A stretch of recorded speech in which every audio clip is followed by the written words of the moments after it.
عوام کو صدف یہ سمجھ نہیں آتی کہ یہ کون سا پیچھا ہے جہاں سے چیزیں مہنگی آتی ہیں. کوئی میکنزم نہیں ہے, شہری بہت زیادہ پریشان ہے. اگر ہم یہاں پر دالوں کا بھی ذکر کر لیں تو چنا جو ہے, چنے اور مرغی کی قیمت جو ہے وہ کوئٹہ میں برابر چل رہی ہے. اگر کوئی چنا, سفید چنا خریدنے کے لیے جاتا ہے تو وہ یہ سوچ لیتا ہے کہ 600 روپے میں اگر میں نے 1 کلو چنا خریدنا ہے تو میں کیوں نہ مرغی کا گوشت خرید لوں. لوگوں کے لیے دال سبزی کا حصول بڑا مشکل ہو گیا. آٹے کی قیمت میں گزشتہ دنوں جو ہے وہ اضافہ کر دیا گیا. چلے جی, ٹھیک ہے عطیہ, وی گاٹ یور پوائنٹ عطیہ. مہنگائی بہت زیادہ ہوتی جا رہی ہے. اور شہزاد اور بھائی دانیال, آپ کا بھی بہت شکریہ کہ آپ ہمارے ساتھ موجود رہے. ہمیں تھوڑا سا آپ نے بتایا کہ کیا کیا سردی میں نکل کے مارکیٹ جانا اور پھر نرخ معلوم کرنا جس سے آپ کا پارا بھی ہائی ہو جائے اور سردی جو ہے لگ رہی ہے, کیا کمبینیشن ہے. دال, اور ہم لوگ ریٹس وغیرہ کی بات کرتے ہیں اور واقعی یہ بڑا کنسرننگ ہے کہ دال کے اور روٹی دال, گھر کی مرغی دال برابر, مطلب اس طرح کے کمپیریزن کیے جاتے ہیں. لیکن دالوں کے ریٹس بڑھ گئے. اب دال میں پلس پوائنٹ کیا ہوتا ہے صدف, کہ آپ آدھا پاؤ بھی دال لیں اور اس کے اندر 3 جگ بھر کے پانی ڈالیں تو اس کا ٹیسٹ پھر بھی ایسا بن جاتا ہے کہ آپ چاولوں کے ساتھ کسی بھی طرح سے اس کو مینج کر سکتے ہیں. گوشت کے ساتھ ایسا نہیں ہوتا. جو گھر کے جو مرد ہوتے ہیں نا وہ کہتے ہیں کیا دال نہیں کھانی, گوشت کھائیں, تو یہ ان کی بھی ڈیمانڈ. بھائی دال جو ہے نا اس کے اندر پہ پروٹین ہوتا ہے یار, یہ سمجھا کریں آپ. بس تو ٹیسٹ برڈز ہمارے ایسے ہیں نا, ہمیں چٹپٹا گوشت کھانا چاہیے. تو چلیں اب ویدر پر آ جاتے ہیں, موسم کا حال بتاتے ہیں. صبح سویرے یہاں تو موسم بڑا اچھا ہو گیا, خوبصورت ہو گیا, دکھنے میں سب اچھا لگنے لگتا ہے, کیونکہ دکھنے کو ویسے تو اچھا ہے نہیں کراچی شہر میں, لیکن جب موسم تھوڑا اچھا ہو جاتا ہے تو ہم اسی کو انجوائے درخت دھل جاتے ہیں, تھوڑا سا نکھار آ جاتا ہے. نکھار مطلب یہ ہے کہ پانی پڑ جاتا ہے, جو فضا میں معلق ذرات ہوتے ہیں وہ زمین پہ بیٹھ جاتے ہیں. اچھا, ہم نے کراچی پاکستان کی بات کر لی, تھوڑا نکلیں ذرا ملک سے باہر. آپ کو پتا ہے ہمارا شو صرف نیشنل نہیں ہے, انٹرنیشنل شو ہے. سو امریکہ کا تذکرہ کر لیتے ہیں جی, جہاں پر برف باری کا 20 سال کا ریکارڈ ٹوٹ چکا ہے. درجہ حرارت -33 تک گر گیا ہے. -33, امیجن کریں -33. معمولات زندگی بری طرح متاثر, ہمارے تو 15 ڈگری پہ متاثر ہو جاتے ہیں. اچھا, اب یہ ہے کہ it's very concerning as well کہ مختلف حادثات بھی پیش آئے ہیں جن میں اموات کی تعداد 83 تک جا پہنچی ہے. اس کے ساتھ ساتھ کینیڈا کی بات کریں تو کینیڈا میں بھی آپ کو پتا ہے کہ ایک کامن سی بات ہے کہ وہاں پر درجہ حرارت 30 ہونا اور اس سے زیادہ ہونا, لیکن بڑا مشکل ہے لوگوں کے لیے چیزیں مینج کرنا. کینیڈا میں اب یہ ہو رہا ہے کہ لوگ اس سیزن میں نا دوسرے علاقوں, دوسرے شہروں میں چلے آتے ہیں. ہاں جی. تو اب ان کی حکومت نے کہا ایسے کیسے ہو سکتا ہے. وہ ایک ایسی پالیسی لے آئیں کہ چاہے اب اپنے گھر پہ ہو نہ ہو, آپ نے ٹیکس دینے ہیں, چاہے وہ بجلی کی بل کی مد میں ہو, چاہے وہ رینٹ کی مد میں آئے ہو. تو یہ انہوں نے جی سختی کر دی ہے. لیکن ظاہر ہے لوگوں کو اب ایسی جگہ موو اس لیے کرنا پڑتا ہے کہ اب کیا کریں, گھر کے باہر برف ہے, پانی جم رہا ہے. پانی کو اکثر ویڈیوز ٹک ٹاک پہ میں دیکھ رہی تھی اور انسٹا پہ کہ وہ پانی ایسے انڈیل رہا ہوتے ہیں دوسرے برتن میں, اور جی وہ ابھی پانی اس میں گیا نہیں ہوتا دوسرے برتن میں کہ وہ جم گیا نہیں, وہ ویسے ہوا میں بھی پھینکتے ہیں تو وہ فریز ہو جاتا ہے. تو بہرحال اچھا, اب ہم الیکشن کی بات کر لیتے ہیں. صرف آپ کو ماشاءاللہ سے بتاؤں میں کتنے دن رہ گئے, 18 دن رہ گئے. اور آپ کو لگ رہا ہوگا ٹی وی سکرینز دیکھ کے, تو آپ کو لگ رہا ہوگا جی الیکشن کی گہما گہمی ہے. سڑکوں پہ ویسے آپ کو وہ حالات نظر نہیں آ رہے ہیں, لیکن آپ کو کراچی کے کچھ حلقوں کے بارے میں ہم اپڈیٹس اس لیے بھی دیتے رہتے ہیں کیونکہ بہت سارے ملک کے مسائل ہیں. ہم حلقے سے کوشش کرتے ہیں وہاں کے جو میل وقوع ہے یا وہاں کے جو مسائل ہیں وہ آپ تک پہنچائیں. تو ضلع کرنگی کا حلقہ NA 234 ہے. یہاں کے ووٹرز ہمیشہ کی طرح اس بار بھی یہ کہہ رہے ہیں کہ ہمارے جو مسائل ہیں وہ حل نہیں ہوں گے اور نہیں ہو رہے ہیں. کون آ کے حل کرے گا؟ یہاں پیپلز بس سروس کی سہولت ملنے سے شہریوں کو تھوڑی بہت سفری سہولت تو میسر آ گئی ہے, لیکن بہت ساری ایسی چیزیں ہیں جس کی وجہ سے لوگ پریشان ہیں. تو چلیں اس سے متعلق ایک رپورٹ آپ کو دکھاتے ہیں. 8 فروری کو ہونے والے عام انتخابات میں جہاں مختلف سیاسی جماعتیں دعووں اور وعدوں کے ساتھ انتخابی عمل میں حصہ لیں گی, وہاں سنگین عوامی مسائل ان کی انتخابی مہم کے لیے کسی چیلنج سے کم نہیں ہے. کسی بھی علاقے میں سفری سہولت انتہائی اہمیت کی حامل ہوتی ہے. قومی اسمبلی کے حلقہ NA 234 میں پیپلز بس سروس نے سفری سہولت کو کسی حد تک بہتر کیا ہے. تاہم غالب اکثریت بوسیدہ حال مزدہ بسوں اور چنگچی رکشاؤں پر سفر کرتی ہے. ووٹ کا صحیح استعمال ہو تو صحیح لوگ آئیں گے, معاملات سدھریں گے, سسٹم صحیح ہوگا. حلقے کی سڑکوں, گلیوں, شاہراہوں پر جگہ جگہ سیاسی جماعتوں کے بینرز, جھنڈے تو نظر آتے ہیں, تاہم لوڈ شیڈنگ, گیس کی عدم فراہمی, پینے کے صاف پانی کا نہ ملنا جیسے بنیادی مسائل بدستور موجود ہیں. کراچی میں مسائل پانی کے, گٹر لائنیں کھلی ہوئی ہیں, سارے لوگ مسائل حل کریں، سیاسی لوگ، کیونکہ کراچی پہ تو آتے ہیں پھر اپنا مال جمع کرتے ہیں اور چلے جاتے ہیں. آٹا بھی اتنا مہنگا، گھر کا گزارا ہی نہیں ہوتا بھائی. بھاڑے کا رکشا وہ بھاڑا بھی نہیں نکل رہا ابھی تک. یہاں پہ ہمارے نہ کوئی سیوریج کے کام ہوئے، نہ کوئی پانی کے معاملات حل ہوئے. حلقے کے ووٹرز کہتے ہیں کہ تمام تر مشکلات کے باوجود شہریوں کو اپنا حق رائے دہی استعمال کرنا چاہیے. معاشی مشکلات کی وجہ سے الیکشن ہونا لازمی ہے، ضروری ہے، تاکہ عوامی نمائندے آ جائیں، منتخب نمائندے آ جائیں. حلقے میں قیوم آباد، ناصر کالونی، بھٹائی کالونی، اللہ والا ٹاؤن، چکرا گوڑ، نورانی بستی اور بلال کالونی سمیت مختلف علاقوں میں اندرونی گلیاں ٹوٹ پھوٹ کا شکار رہے. علاقے کے عوام آئندہ ہونے والے عام انتخابات کے حوالے سے سیاسی جماعتوں کی کارکردگی سے مطمئن نظر نہیں آتے. قومی اسمبلی کے حلقہ این 234 کے اندر 8 فروری کو انتہائی کانٹے دار مقابلہ متوقع ہے. اس علاقے کے بلدیاتی مسائل بھی سنگین نوعیت کے ہیں، تاہم عوام اس بات پر متفق ہے کہ 8 فروری کو ووٹ ڈال کر اپنے مسائل کو بآسانی حل کیا جا سکتا ہے. کیمرامین محمد عدنان کے ساتھ انور خان، ARY نیوز، کراچی. چلیں، انور بھائی نے اس حلقے سے متعلق تو بتا دیا. مسائل آپ کو پتا ہے کہ کب حل ہوتے ہیں. یہ سڑکوں کی حالت زار دیکھیں تو آپ سوچئے کہ یوں لگتا ہے کہ جیسے یہاں پر کبھی کوئی آیا ہی نہیں. پھر انفراسٹرکچر کے مسائل اپنی جگہ ہیں. سوات کی اگر ہم بات کریں، ویسے تو بڑا پرفضا مقام ہے، آپ کو بتایا سیاح بڑی تعداد میں وہاں پر جاتے ہیں اور خدا کا شکر ہے کہ وہاں پر امن اب کافی عرصے سے بحال ہو چکا ہے، لیکن عوامی مسائل بدستور برقرار ہیں. اور NA3 کی اگر ہم بات کریں تو وہاں نون لیگ اور PTI کے درمیان کانٹے کے مقابلے کی توقع ہے. تو اس پہ رپورٹ کریں جی.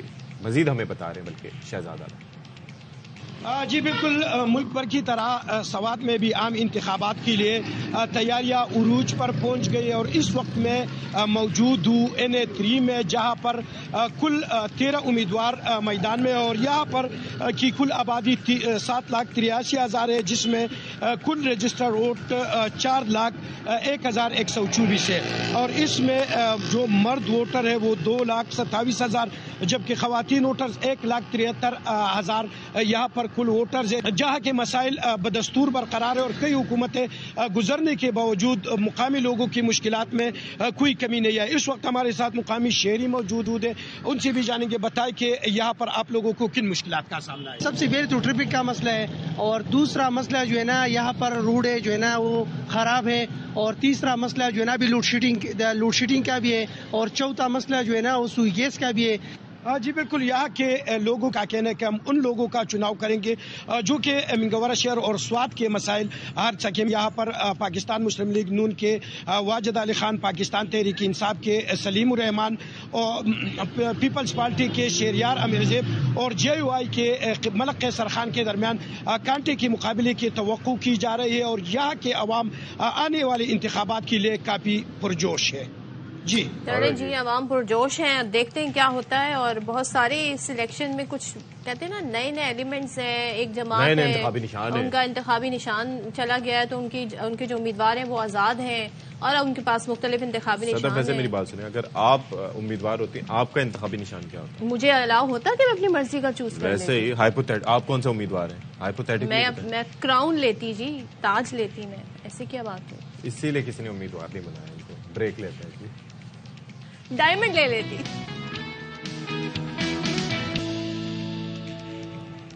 اب یہاں سے نکلتے ہیں جی، خبریں تھوڑی سی شامل کر لیتے ہیں. اچھا، عام انتخابات سے متعلق جی ایک خبر ہمارے پاس آئی ہے، وہ فواد چودھری صاحب سے متعلق ہے. انہوں نے خط لکھا ہے الیکشن کمیشن آف پاکستان کو. ان کے بھائی Faisal Chaudhry advocate election commission میں جمع کرائیں گے. انتخابات ایسے ہو رہے ہیں کہ اس حوالے سے کچھ انہوں نے لکھا ہے، وہ بھی میں آپ تک پہنچاؤں گا. اور آئین جمہوریت کے اساس ہے اور ریاست کا اقتدار عوام کی امانت ہے. الیکشن کمیشن نے پہلے خلاف آئین پنجاب اور KP میں انتخابات نہیں کرائے. مجھے گرفتار کر لیا گیا تاکہ میں خود ہی انتخابات سے دستبردار ہو جاؤں. اچھا، نئی مشرف بٹ ہمارے ساتھ ہیں، ذرا ان سے ہم جان لیتے ہیں کہ بھائی اس خط میں پورا متن کیا ہے، لب لباب کیا ہے. تو نعیم ذرا بتائیے گا، کافی طویل خط لگ رہا ہے یہ. جی بالکل صدف، بڑا لمبا خط لکھا ہے، 2 صفحوں پر ہے، اور یہ خود فواد چودھری نے لکھا ہے جیل سے. اور آج ان کے بھائی اور وکیل فیصل چودھری اس کو الیکشن کمیشن میں کچھ ہی دیر بعد جمع بھی کروا دیں گے. اور اس میں لکھا یہ ہے کہ وہ الیکشن بالکل لڑنا چاہتے تھے، اور اسی لیے انہوں نے جو ہے وہ کاغذات جمع بھی کروائے، ان کی اہلیہ نے بھی کروائے، اور کورنگ کینڈیڈیٹ کے طور پر ان کے بھائی فیصل چودھری نے بھی کروائے. لیکن ان کے اور ان کی اہلیہ کے کاغذات پہلے RO نے مسترد کیے، اور پھر انہوں نے یہ بھی لکھا کہ مجھے گرفتار کر لیا گیا، اور گرفتار کرنے کا بھی مقصد یہی تھا کہ میں الیکشن سے بائیکاٹ ہو جائے میرا. میں نہ لڑ سکوں. دوسرا انہوں نے لکھا ہے کہ اس میں ایک اہم پنجابی کا جملہ لکھا کہ یہ ایسے ہی الیکشن ہو رہے ہیں کہ جیسے سنیاں ہو جن گلیاں مرزا یار پھرے, یعنی وہ اشارہ دے رہے ہیں میاں صاحب کی طرف کہ یہ سب کچھ ان کے لیے ہو رہا ہے اس الیکشن میں, اس لیے وہ جو ہے وہ حصہ نہیں لے سکتے. اس کے بعد انہوں نے لکھا ان کے کاغذات جمع کروانے جب ان کا چھوٹا بھائی فراز چودھری گیا تو اس کو بھی گرفتار کر لیا گیا اور اس کو کہا گیا کہ اب تم نے جیلم دوبارہ نہیں آنا. پھر اس کے بعد انہوں نے کہا کہ ایزی پیسہ کے اکاؤنٹ جیسے معاملات پر ان کے کاغذات مسترد کیے گئے کہ آپ کے ایزی پیسہ کا اکاؤنٹ جو ہے وہ ظاہر نہیں کیا گیا. اس سے دل برداشتہ ہوئے اور انہوں نے کہا حالانکہ دیکھیں اشفاق ان کے پاس سپریم کورٹ کا دروازہ بھی کھلا تھا, وہ جا سکتے تھے, لیکن وہ انہوں نے کہا کہ اب فائدہ نہیں ہے جب پہلے سے چیزیں طے ہوں. اور نتائج تک انہوں نے لکھا کہ یہ ہمیں لگ رہا ہے کہ نتائج بھی جو ہیں وہ طے ہیں, اس لیے وہ اور ان کا سارا گروپ جس میں فیصل چودھری بھی شامل ہیں جن کے کاغذات منظور بھی ہوئے تھے فیصل چودھری کے, لیکن انہوں نے کہا کہ ہم سب جو ہیں وہ بائیکاٹ کر رہے ہیں اس الیکشن کا جو کہ پہلے سے اس الیکشن کا ہمیں پتا ہے, ہمیں اس میں جانے کا کوئی فائدہ نہیں. یہ بھی انہوں نے لکھا کہ اسی الیکشن کمیشن کا لکھا ان کے خلاف بھی ہے کہ آپ نے پہلے کے پی اور پنجاب میں بھی انتخابات نہیں کروائے, آئین کی خلاف ورزی ہوئی, اور اب بھی جو الیکشن کمیشن کر رہا ہے اپنی ذمہ داری پوری نہیں کر رہا, اس لیے وہ ایسے انتخابات میں نہیں جائیں گے. پھر انہوں نے اینڈ پہ یہ بھی لکھا کہ اس انتخابات کے نتیجے میں جو کہ ہو رہے ہیں جس طرح کے ہو رہے ہیں جو حکومت بنے گی اس کا نہ ہی اخلاقی اور نہ قانونی کوئی مینڈیٹ ہوگا, اور یہ جو ہے انہوں نے کہا کہ اس انتخابات کا بالکل انہوں نے حصہ نہیں, ان کا انہوں نے یہ کہا کہ وہ اس انتخابات کا حصہ نہیں بننا چاہتے. بہت ساری اس میں انہوں نے ریزنز دی ہیں, لیکن یہ خط انہوں نے لکھا ہے الیکشن کمیشن کو. لیٹس سی الیکشن کمیشن اس کا کیا جواب دیتا ہے, اور پہلی بار آئی تھنک اس طرح خطوں کی دعوت الیکشن کمیشن کے لیے ہوئی ہے.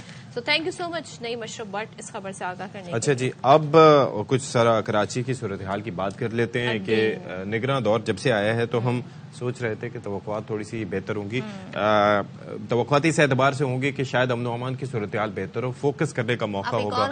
اب یہ ہے کہ آج کل ہو یہ رہا ہے کہ اسٹریٹ کرمنلز دندناتے پھر رہے ہیں, اور گزشتہ ہفتے ڈاکوؤں نے میٹرک کے 2 طلباء کو موت کے گھاٹ اتار دیا تھا. کورنگی زمان ٹاؤن کی اگر ہم بات کریں تو وہاں پر گھر کے سامنے آیان نامی طالب علم کو گولیاں مار دی گئی تھیں, اور پھر وہ تعلیم بھی حاصل کرتا تھا, کارخانے میں کام بھی کرتا تھا. اچھا, پھر مواج کوٹ میں بھی ڈکیتوں نے فائرنگ کی اور ایسے میں میٹرک کے طالب علم مزمل کو قتل کر دیا. اچھا, پھر 16 جنوری کو ایک واقعہ پیش آیا سی ویو پر, بیوی کے سامنے شوہر کو قتل کر دیا گیا تھا. نوبیاہتا جوڑا تھا, کچھ دن پہلے ان کی شادی ہوئی تھی. تو یہ بڑا کنسرننگ ہے. تو جی اب ان واقعات کے بڑھنے کی وجہ سے ظاہر ہے اب کنسرن ہوا ہے. تو نگراں وزیر اعلیٰ جسٹس ریٹائرڈ مقبول باقر نے آئی جی اور ڈی آئی جی رینجرز کو خط لکھ کر کافی غم و غصے کا اظہار کیا اور کہا ہے کہ ڈاکٹر, صحافیوں, تاجروں کی زندگیاں اور مال خطرے میں ہیں.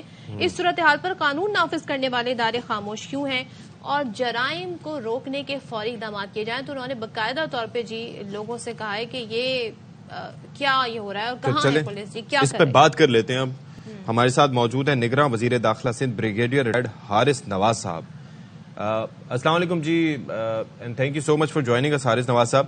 میں پہلے یہ جاننا چاہ رہا ہوں کہ یہ معاملہ ظاہر ہے کہ یہ قلمدان وزارت کا آپ کے پاس ہے اس وقت, ظاہر ہے نگراں سیٹ اپ ہے, اس کے اوپر وزیر اعلیٰ صاحب نے, ان کا اختیار تو ہے لیکن انہوں نے براہ راست آئی جی صاحب اور ڈی جی رینجرز کو خط لکھا ہے اس معاملے پہ. وجہ کیا ہے اس کی کہ انہوں نے براہ راست ان سے بات کرنا مناسب سمجھا؟ دیکھیں, بات یہ ہے سدی کہ ایک آنیسٹلی وین وی کیم ہم نے پوری کوشش کی ہے اور کافی تک کنٹرول بھی کر لیا تھا, لیکن پرابلم وہی ہے کہ یہاں پر اتنا زیادہ ڈرگس کا, ہم نے اتنا ڈرگس پکڑے ہیں, ٹرک پکڑے ہیں اور ٹنوں کے حساب سے ہم نے پکڑا ہے. اس میں گٹکا, ماوا, آئس ساری چیزیں پکڑی ہیں. بیسیکلی 2 فیکٹر, ایک تو سوشو اکنامیکل فیکٹر ہے, نہ لوگوں کے پاس روزگار ہے, نہ ان کے پاس جاب ان کو مل رہی ہے, وہ اوور ایج بچے ہوتے جا رہے ہیں. اب مجھے بتائیے کہ وہ کیا کریں گے جب ان کے پیرنٹ بوڑھے ہیں, بہن کی شادی کرنی ہے, بھائی کی تعلیم ہے اور اس کے بعد جاب نہیں ہے, تو وہ ظاہر ہے کہ ان چیزوں میں لج ہوتے ہیں. لیکن ہم نے آنے کے بعد تمام پولیس کو کافی چینج کیا ہے, میرٹ پہ پوسٹنگ بھی کی ہیں, لیکن اتنا سسٹم خراب ہو چکا ہے. یقین کریں کہ ہم نے اس کے باوجود کوئی 85 to 90 ہم نے ڈیکوائٹس کو مارا ہے انکاؤنٹرز کے اندر. اچھا, اور اس سے زیادہ ہم نے جو ڈیکوائٹس انجرڈ کی ہیں. پرابلم یہ ہے کہ ان کو پکڑا جاتا ہے, اس کے بعد پروسیکیوشن پہلے ویک ہوتی تھی کہ وہ 10-15 دن کی سزا ملتی تھی, چھوڑ دی جاتی, جبکہ سزا میکسیمم 7 سال ہو سکتی ہے. اب ہم نے انویسٹیگیشن بھی چینج کی ہے, ہم نے پروسیکیوشن امپروو کی ہے, ہم نے یہاں تک ایک کالم بنا دی ہے کہ ایک مجرم نے کتنی دفعہ پہلے اس کو سزا مل چکی ہے, تاکہ کم از کم اس کو سزا تو 5 سے 7% ملے. ہوتا یہ ہے کہ جب فوراً باہر آ جاتے ہیں, انکریج ہوتے ہیں, دوبارہ کرتے ہیں, تو اب یہ اس کا اثر کچھ اچھے بتائے گا جب ان سب کو کیس فائنلائز ہوں گے. میں بیسکلی ایک چیز جاننا چاہ رہا تھا کہ یہ ظاہر ہے کہ آئی ایم گلیڈ کہ یو آر انڈرسٹینڈنگ اٹ کہ سوشو اکنامک فیکٹر ہے, لیکن جب وہ کوئی مرڈر کر دیتا ہے تو اس کے بعد وہ ہمدردی کا ایلیمنٹ یا کوئی کسی کو لوٹ لیتا ہے تو وہ بھی تو غریب ہی غریب کو لوٹ رہا ہے نا. ظاہر ہے پیشہ ور, اور جو لوگ بلٹ پروف گاڑیوں میں یا جو لوگ اپنے گارڈز رکھ سکتے ہیں ان کو تو کوئی نہیں لوٹتا, عام آدمی کوئی لوٹتا ہے. ایک تو یہ, دوسرا یہ ہے کہ میں یہ جاننا چاہ رہا تھا کہ are you guys on the same page. میرا بیسک کویشچن یہ تھا کہ آپ ظاہر ہے کہ یہ قلمدان آپ کے پاس ہے, امن و امان کی ذمہ داری ویسے آپ کے پاس ہے, صوبے کے سربراہ تو وزیر اعلیٰ ہوتا ہے, لیکن پھر بھی انہوں نے براہ راست جو انٹریکٹ کیا ان کے ساتھ, اس کی ریزن کیا ہے؟ He could have asked you, he could have spoken to you. نہیں بائی پاس نہیں ہے. Actually chief minister can write to D G اور آئی جی پولیس, کمیونیکیشن بھی رہتا ہے. میں نے اس کے بعد بھی ڈی جی رینجر سے اور آئی جی پولیس سے کانفرنس بھی کی ہے, ایڈیشنل آئی جی کراچی کو بھی, خادم ہند کو بھی بلایا, بہت ڈیٹیل میں کی ہے. اس کے لیے ابھی بھی اب آپ کو ہماری فورس رات کو 7 بجے کے بعد بھی نظر آتی ہے, وہ نکلے ہوتے ہیں, سڑکوں میں نکلیں گے, اور وہ جا کے ہاٹ اسپاٹ پہ رینجر بھی کھڑی ہوگی تاکہ ریئیکشن ٹائم کم ہو, امیڈیٹلی پولیس وہاں پہنچ جائے اور کرے. ایس ایچ اوز کو بھی ہم نے نکالا ہے, ڈی ایس پی کو نکالا ہے, اور پوری کوشش کریں گے جو زیادہ ٹائمنگ ہوتی ہے کرائم کے 7 سے 11 بجے تک اس دوران میں پولیس نکلی ہو.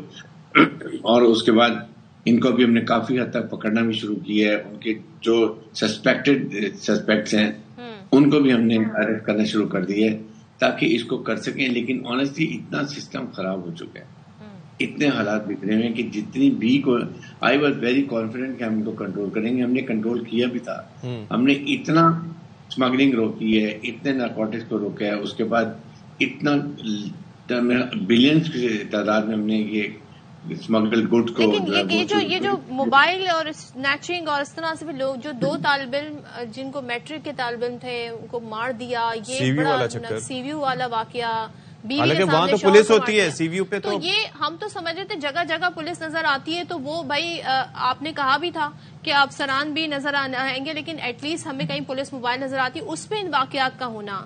اور پھر آپ ظاہر کوششیں بھی کر رہے ہیں, ہم آپ سے اکثر و بیشتر اس پہ بات کر رہے ہوتے ہیں, لیکن ہمیں اس کا ان کوششوں کا نتیجہ نہیں نظر آ رہا ہے. تو اب کیا گارنٹی ہے کہ اب جو اسٹیپ آپ اٹھانے جا رہے ہیں تو اس سے کیا نتیجہ ہے؟ لیٹ می ایڈ, یا کہیں ایسا تو نہیں ہے کہ نگراں سیٹ اپ کو یہ جو ایک عرصے سے چلے ہوئے پولیس آفیشل سیریس نہیں لیتے؟ Maybe that's the reason. میں بھی نہیں. سیکنڈ یہ کہ دیکھیں ابھی ہم نے یہ کیا ہے کہ اتنے زیادہ ہم یہ جتنے نیٹ برسٹ کر لیتے ہیں, آپ کو پتا ہے ہم نے پچھلے اسی مہینے کے اسٹارٹ میں اس 45 ڈیز میں 20 گاڑیاں سنیچ ہوئی تھیں اور 20 کی 20 ریکور کی, 6 پرانی ریکور کی, اور میں ٹی وی پہ چلایا 26 گاڑیاں لوگوں کو مالکان کو واپس کی ہیں. جی بہت زیادہ تعداد میں ہم یہ موبائل واپس کرتے ہیں, لیکن ساتھ اب ہم نے ان کو ان کے نیٹ ہم بسٹ کر رہے ہیں کہ یہ کہاں سے آتے ہیں, انٹیریئر سے آتے تھے, گاڑیاں چوری کرتے تھے. تو ہماری طرف سے کبھی کوئی کمی نہیں رہے گی, نہ ہے. انت تک کوشش کر رہے ہیں, پوری کوشش کہ یہ ذمہ داری ہے حکومت کی کہ عوام کی جان و مال کی حفاظت کی جائے. اچھا حارث نواز صاحب, میں ایک چیز جاننا چاہوں گا کہ آپ کو یہ پتا ہے کہ اس وزارت سے پہلے سے ہم آپ کو جانتے ہیں اور ایک عرصے سے آپ ہمارے ساتھ اسکرین شیئر کرتے ہیں, سیکیورٹی معاملات ہوں کچھ بھی ہو. جب آپ انیشلی آئے تھے اس سیٹ اپ میں تو you were very optimistic, you were very positive کہ یہ چیزیں جو ہیں سارٹ ہو جائیں گی ود ان ڈیز. اب آپ تھوڑا سا اس کے اندر پریشان بھی دکھائی دیتے ہیں, کئی معاملات ایسے ہیں جن کے اندر آپ پریشان بھی دکھائی دیتے ہیں. What is the reason behind it, if you can share it on screen کہ دیٹ از کنسرننگ یو. دیکھیں ستی, پولیس میں بہت سی بھرتیاں پولیٹیکل ہوئی ہیں, نہ ان کی سیکورٹی کلیئرنس ہوئی. اب پرابلم یہ کہ انہی میں سے آپ نے لوگوں کو لگانا ہے. یس آئی وڈ سے کہ اگر 70% بھی ٹھیک ہم نے لگائے ہیں تو 30-35% پھر بھی وہ لوگوں کو لانا پڑتا ہے, چاہے ہم ان کو اپوائنٹمنٹ دیں.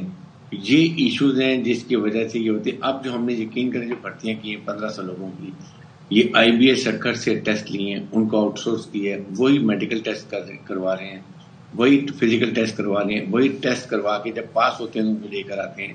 انٹرویو بڑے سخت کر رہے ہیں. Now there is no political pressure. ہم نے یہ بیسٹ بھرتی ہیں کہ یقین کریں میں نے ایز اے ہوم منسٹر ایک بھی سپاہی تک نہیں کسی کو کہا کہ اس کو بھرتی کریں, ناٹ اس لیے کہ میرٹ پہ چلیں.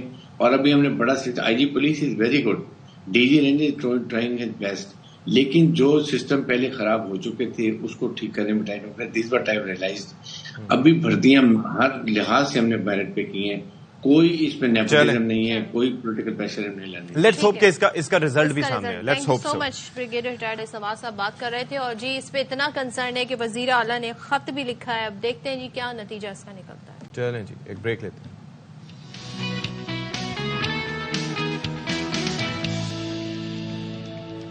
Welcome back once again. اور اس وقت ایک خبر آپ کے ساتھ شیئر کر لیتے ہیں. اسلام آباد کے بڑے تعلیمی اداروں سے متعلق تھریٹ الرٹ جاری ہوا ہے. ذرائع یہ بتا رہے ہیں جی کہ کلادن تنظیم نے خاتون خودکش بمبار کے ذریعے حملے کی منصوبہ بندی کی. ذوالقرنین حیدر ہمارے ساتھ موجود ہیں, ان سے مزید جان لیتے ہیں. بتائیے اس سے متعلق. جی بالکل, پرائیویٹ جو اسکول ہیں ان کی جانب سے بھی میسج جنریٹ کر دیا گیا ہے, جبکہ قانون نافذ کرنے والے اداروں کی جانب سے تھریٹ الرٹ جاری کیا گیا ہے کہ وفاقی دارالحکومت کے نجی اور سرکاری جو تعلیمی ادارے ہیں ان میں حملوں کا خدشہ ہے, اور حملوں کی منصوبہ بندی کالعدم تنظیم کی جانب سے کی گئی ہے.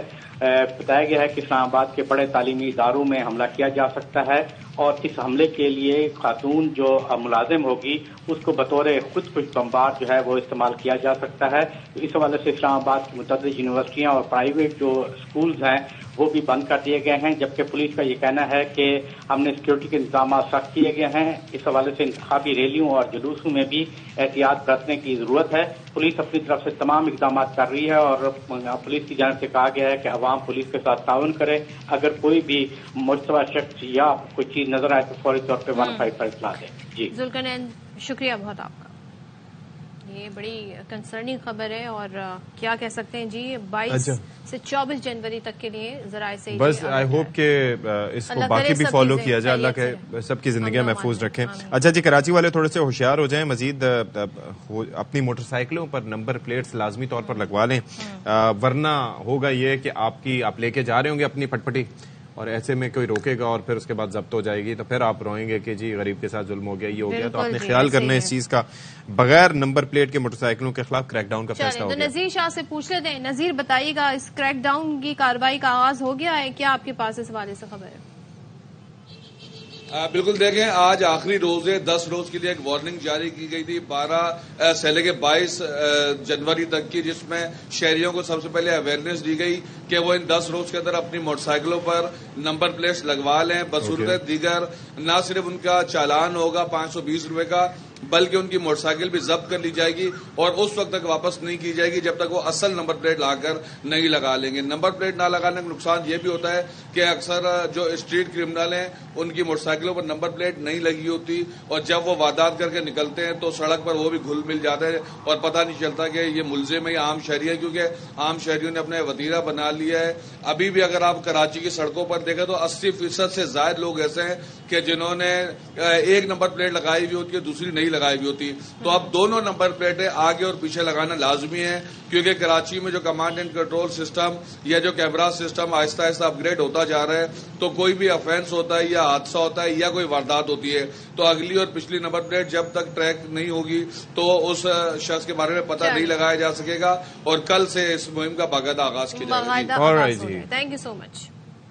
اور بات یہ ہے کہ یہ بہتر ہے بھائی قانون نافذ کرنے والے اداروں کے, ایک تو ہمارے کیمرے ویسے ہی نمبر پلیٹ نہیں پڑھ پاتے, کوئی سیف سٹی پروجیکٹ تھوڑی لگا ہوا ہے کراچی میں, تو آپ کو چاہیے کہ آپ تعاون کریں اور آپ اپنی اور ہماری سیفٹی کے لیے یہ جو نمبر پلیٹس ہیں لگائیں. آئی ایم شیور کہ آگے چل کے یہ جو گاڑیوں کی نمبر پلیٹس ہوگا نا, بڑی مچھلیوں پر بھی ہاتھ ڈالا جائے گا, غریب کو نہیں پکڑا جائے گا صرف اور صرف کہ وہ جس کی بائک جو ہے وہ 40 سال پرانی ہے, اس سے خود بھی نہیں چل رہی, اس کو لے کے بند کریں گے وہ کیا کرے گا, لیکن بڑی مچھلیوں کو بھی پکڑے جی, فینسی نمبر پلیٹس پہ بھی. اور یہاں پر ہم بریک لے رہے ہیں, بریک کے بعد آئیں گے, واپس کہیں نہیں جانا ہے آپ نے.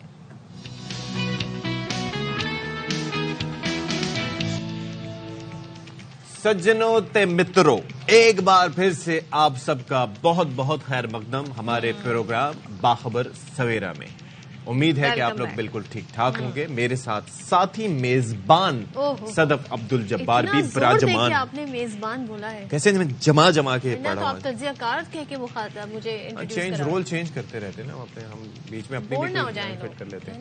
تو کیسے ہیں جی آپ لوگ ٹھیک ٹھاک ہیں؟ بھائی یہ طے ہو گیا کہ بارش ہوئی ہے. میں اس بات پہ یقین کرنے کو قطعی طور پر تیار نہیں تھے, لیکن کس بات سے آپ کو اس بات کا یقین؟ وہ محکمہ موسمیات نے بھی کچھ دیا ہے نا ناپ کے. سوچے مجھے آج پتا چلا کہ 2 ملی میٹر بھی ناپا جا سکتا ہے پانی سڑک پہ پڑا ہوا.